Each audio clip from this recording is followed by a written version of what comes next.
আকিকা না দিলে কি শিশুর বিপদ কাটে না? মুয়াবিয়াকে কি সাহাবী হিসাবে সম্মান করা যাবে? নাউজুবিল্লাহ, এটা কেমন প্রশ্ন করেছেন। নিজের আপন সন্তান কত বছর বয়স হলে বিছানা আলাদা করতে হবে? সন্তান বয়স যখন 10 হয়ে যাবে তখন তাকে নবীজি সাল্লাল্লাহু আলাইহি সাল্লাম বিছানা পৃথক করতে বলেছেন। তিনি বলেছেন ওয়াহজুরুহুম ফিল মাদাজি'i ইযা বালাগু আশরা আও কামা ওয়ারাদা ফিল হাদিস। কোন কোন বর্ণনায় ওয়াফাররিকুহুম আসছে। নিজের সন্তানদের বয়স যখন 10 হবে তখন তাদের বিছানা পৃথক করে দাও।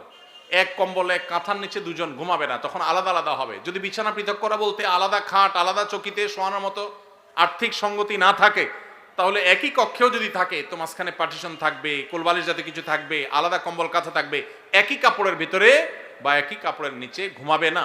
এটা নানাবিধ অনাচারের পথকে উন্মুক্ত করে। আরো আগে থেকে যদি বাচ্চাকে অভ্যাস গড়ে তোলা হয় সেটা সবচেয়ে ভালো।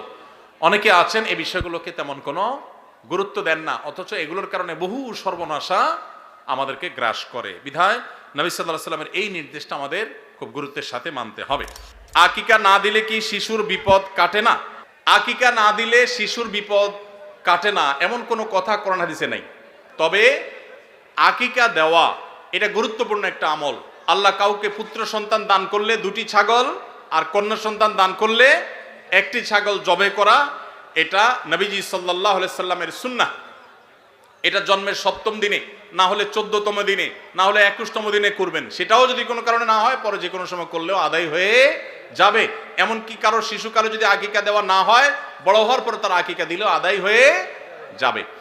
এই আকিকা এটা না দিলে যে বিপদ কাটে না এরকম কোনো কথা নাই। তবে হ্যাঁ, বিভিন্ন হাদিসে নবী সাল্লাল্লাহু আলাইহি সাল্লাম বলেছেন কুল্লু গুলামিন মুরতাহানুন বিআকিকাতিহি, বাচ্চার এটা আকিকার উপরে সে অনেকটা ডিপেন্ডেন্ট থাকে। এই হাদিসের ব্যাখ্যা অনেক মুহাদ্দিসরা বলেছেন আকিকা না দিলে, আকিকা দেওয়ার ফলে সে বিভিন্ন ক্ষয়ক্ষতি থেকে বেঁচে থাকতো। অনেকে বলেছেন শয়তানের কুমন্ত্রণা থেকে বেঁচে থাকে আকিকার মাধ্যমে, এটা থেকে সে আর বাঁচতে পারে না, ওই ক্ষতি তাকে স্পর্শ করার সম্ভাবনা থাকে। তবে কেউ আকিকা দিতে পারলো না, অন্য কোনো আমল করলো তার সন্তানের জন্য, আল্লাহ তাআলা তাকে সেভ করতে পারেন। এমন কোনো কথা নাই যে আকিকা না দিলেই তার সন্তানের বিপদ কাটবে না। তবে আকিকা দেওয়া উচিত, এর মাধ্যমে সন্তান নানাভাবে উপকৃত হয়, নানাভাবে সেফ থাকে, নিরাপদে থাকে। আল্লাহ আমাদের যাদের সামর্থ্য দিচ্ছে তাদেরকে আমল করার তৌফিক দান করুন। মুয়াবিয়াকে কি সাহাবী হিসাবে সম্মান করা যাবে? নাউজুবিল্লাহ, এটা কেমন প্রশ্ন করেছেন। যে ভাই প্রশ্ন করেছেন তার হয়তো জানার ঘাটতি আছে। মুয়াবিয়া রাদিয়াল্লাহু তাআলা আনহু নবী করিম সাল্লাল্লাহু আলাইহি সাল্লামের অত্যন্ত স্নেহভাজন, অত্যন্ত স্নেহধন্য সাহাবীদের একজন। সাহাবী হিসাবে সম্মান করা যাবে কিনা মানে সিনিয়র সাহাবীরা তার জীবদ্দশায় সিনিয়র বড় বড় সাহাবীদের কেউ তাকে অসম্মান করেছেন দেখাতে পারবেন? তাহলে আপনার মনে প্রশ্ন কোত্থেকে আসলো? সাহাবীদের মধ্যে নিজেদের মধ্যে বহু বিষয়ে মতপার্থক্য হয়েছে, এমনকি যুদ্ধ পর্যন্ত হয়েছে। নবীজি সাল্লাল্লাহু আলাইহি সাল্লাম পরিষ্কারভাবে নিষেধ করেছেন যে আমার সাহাবীদেরকে গালমন্দ করবে না, সমালোচনা করবে না। নবীজি সাল্লাল্লাহু আলাইহি সাল্লামের এই হাদিস থেকে বোঝা যায় সাহাবীদের কোনো ভুল, কোনো ত্রুটি হতে পারে মানুষ হিসাবে, কিন্তু হলে সেটার কারণে সমালোচনা করা, গালমন্দ করার অধিকার আমাদের নাই। আপনার বাবা যদি তার কোনো ভুল হয় আপনি কি সেটার সমালোচনা করে বেড়াবেন? সাহাবীদের সম্পর্কে নবী সাল্লাল্লাহু আলাইহি ওয়াসাল্লাম হাদিসগুলো একটা একটা করে পড়ে দেখবেন। এটা দুর্ভাগ্যজনক যে আমাদের সমাজে এই জাতীয় বিষয়গুলোকে নানাভাবে আমাদের সামনে এস্টাবলিশ করা হয়েছে, নানাভাবে। দেখুন, সাহাবীরা সবাই ভুলের ঊর্ধ্বে, সবাই নিষ্পাপ, মাসুম, এটা আহলে সুন্নাত জামাতের কারোর আকীদা বিশ্বাস না। কিন্তু তাদের যদি কোনো ব্যক্তিগত সিদ্ধান্তে ভুল হয়, ইজতিহাদি বুঝার কোনো ভুল হয়, আপনি আমি সমালোচনা করবার কোনো অধিকার নবী সাল্লাল্লাহু আলাইহি সাল্লাম আমাদেরকে দেন নাই।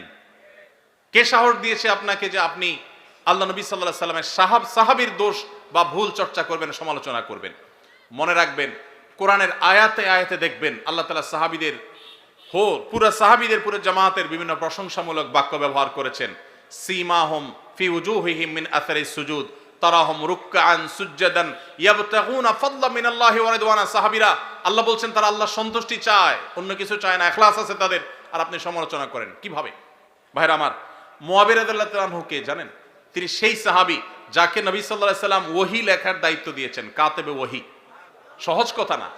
জিবরিল আলাইহিস সালাম যখন নবীজির কাছে ওহী নিয়ে আসতেন তিনি লেখা জানতেন না, নবীজি লেখা জানতেন না। কত বড় বিশ্বাস করলে কত বড় আস্থা থাকলে মুআবিয়া রাদিয়াল্লাহু তাআলা আনহু লিখছেন, কি লিখছেন নবীজি?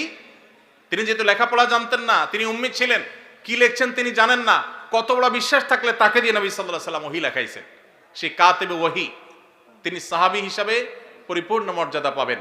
ভাইরা আমার, ঈমান নিয়ে যারা নবীজিকে দেখেছেন এবং ঈমানদার অবস্থায় গেছেন, তাদের যদি কোনো ভুল ত্রুটি হয়ও, আপনার একটা হাদিস সহিহ বুখারীতে পাবেন, নবীজি বলেছেন যারা বদরের যুদ্ধে শরীক হয়েছে, অংশগ্রহণ করেছে, তাদের সম্পর্কে নবীজি সাল্লাল্লাহু আলাইহি ওয়াসাল্লাম বলেছেন যে আমালু মা শি'তুম ক্বাদ গাফারাল্লাহু লাকুম, যারা বদরে শরীক হয়েছো তোমরা যা খুশি করো, আল্লাহ তোমাদের মাফ করে দিয়েছে।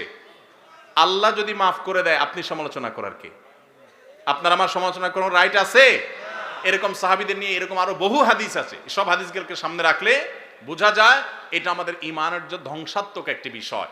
আমরা তাদের কোনো দোষ, কোনো ভুল, এটা থেকে শিক্ষা গ্রহণ করব, চর্চা নয়, সমালোচনা নয়। সাহাবীরা ব্যক্তি হিসাবে, মানুষ হিসাবে বিশেষ কোনো ভুল কারোর দ্বারা হতে পারে, এটার ঊর্ধ্বে তারা না, তারা মাসুম না।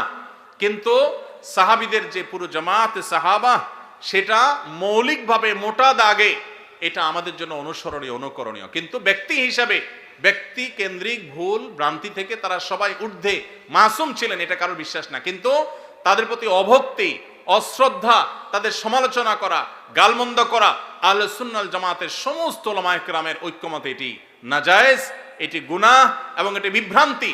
সাহাবীদের সমালোচনার এই কাজ শুরু করেছে শিয়ারা সবচেয়ে বেশি। তারা আম্মা জান আয়েশা রাদিয়াল্লাহু আনহাকে গালমন্দ করে, আবু বকর রাদিয়াল্লাহু আনহুকে গালমন্দ করে, আলী রাদিয়াল্লাহু আনহুকে গালমন্দ করে, আর অনেক সাহাবীকে, আলী রাদিয়াল্লাহু আনহু ছাড়া অন্য যে সমস্ত ওমর রাদিয়াল্লাহু আনহুকে গালমন্দ করে, তারা নবীজির সাহাবীদেরকে গালমন্দ করে। এটা শিয়াদের কাজ। আল্লাহ তাআলা আমাদেরকে এই সমস্ত গুনাহ থেকে বেঁচে থাকার তৌফিক দান করুন।